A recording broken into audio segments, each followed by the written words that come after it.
year, we set an ambitious goal for ourselves to raise $500,000 to help focus on advocacy and activism as our 25th birthday theme with our girls. And I have the results. The results are in. We have raised $504,032. And you can see the split there. We had a grassroots and fundraising peer-to-peer campaign that raised about $40,000.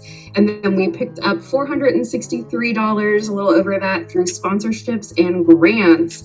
So in the 2020-2021 school year, across all of the programs at Girls Empowerment Network, 93% of girls said, "I belong in spaces of power."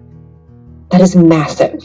91% of those girls said that they had the skills to advocate for change in their communities.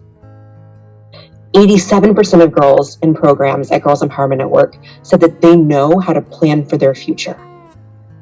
These are incredible outcomes. I mean, we are helping to mold and support and guide and create spaces for the next generation of change makers and advocates. And I want to also highlight that this is the inaugural year of our Spark Change project, which was delivered in collaboration with the Excellence in Advancement Foundation.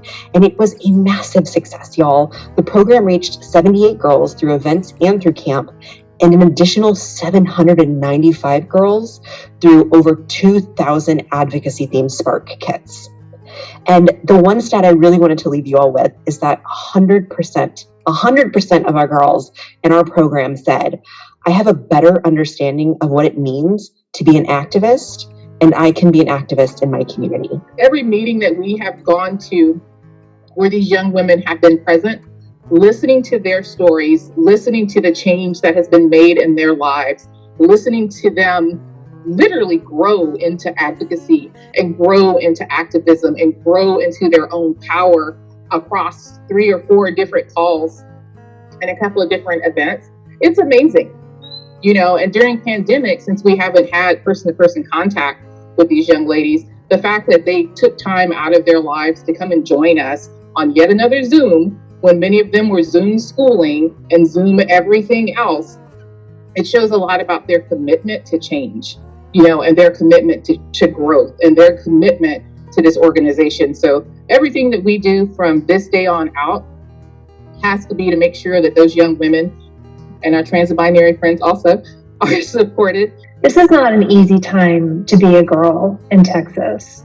There are a lot of people in state government, in the national government, who are talking about girls and women's bodies, with the way their lives should be, what their opportunities are. And of course, that's more true than ever for our trans girls. And I really was so moved, Brittany, by what you said about the number of girls who go through a Girls Empowerment Network training and feel that they are powerful. That's huge. That is the antidote for the hard and toxic things that are happening in this country. So thank you to all of you for being here this evening and for making this work possible, because empowering our girls in this way is what is going to change the world. For 25 years, Girls has sparked change that has gifted our communities with educators, activists, caregivers, and perhaps most importantly right now, leaders. I grew up in the world that's on our minds. I had no idea what self-efficacy meant, despite having a steadfast, spirited model of that belief in your own abilities in the form of my courageous mother.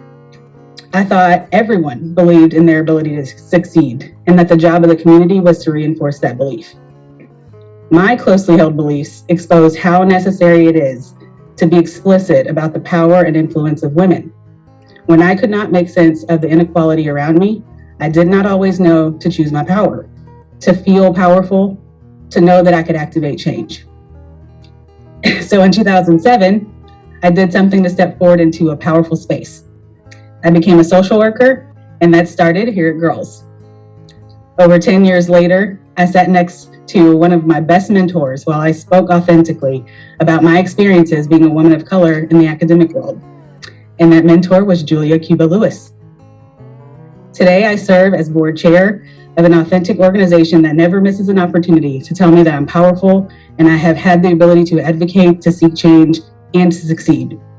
We can absolutely help 5,000 more girls recognize their power, step into that space, and wield it to advocate for the change our present world needs. So happy birthday, happy 25th birthday to Girls Empowerment Network. Thank you to our 2 amazing co-chairs and all of our sponsors. Thank you, girls staff, and thank you to all the folks who give their time, their gifts, their talents to making sure that every spark and every girl has a chance to be ignited. I'm very proud to be 1 in 100,000, so here's to 5,000 more.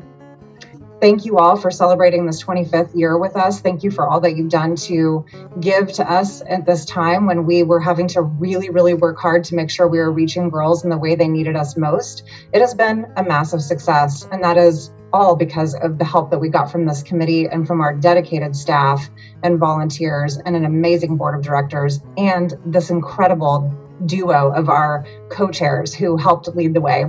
So we will look forward to working with you all in our 26th year, and you'll be hearing from us soon. Thanks, everybody. Have an incredible night.